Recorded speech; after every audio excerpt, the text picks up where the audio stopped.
Hello, आप सबका इस विवेकानंद यूट्यूब चैनल पर हार्दिक स्वागत है।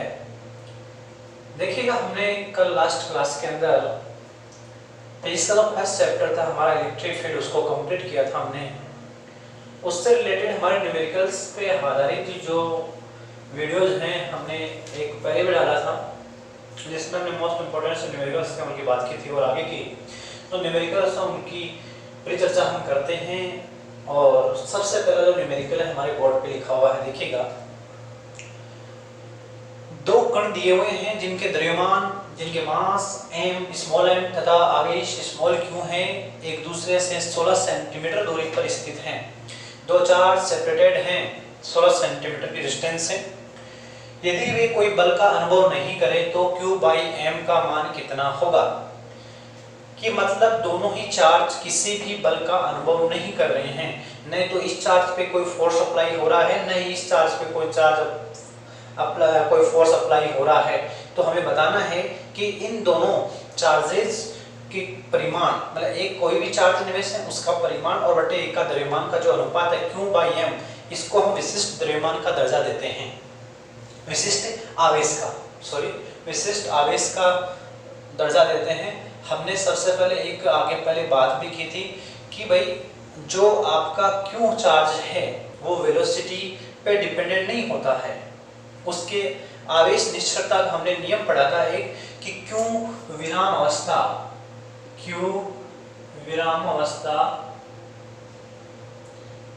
अवस्था इज इक्वल टू Q गतिशील।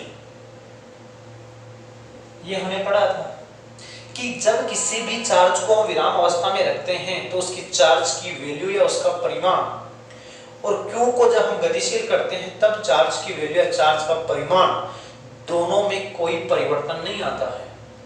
यदि परिवर्तन नहीं आता है तो इसका मतलब है ये निश्चल रहते हैं। किसी भी कंडीशन में या किसी भी हम निर्देश तंत्र में जब इनको रखें तो वहां इनकी वैल्यू में या चार्ज का जो परिमाण है उसके अंदर कोई भी परिवर्तन नहीं आता है। चाहे मैंने कहा था चाहे एरोप्लेन रखिए चाहे कहीं भी रखिएगा, चार्ज के परिमाण वो का वो रहेगा। यदि 1 कूलम चार्ज है तो 1 कूलम ही रहेगा, चाहे उसको आप गतिशील रखो और चाहे आप उसको विराम अवस्था में रखिए।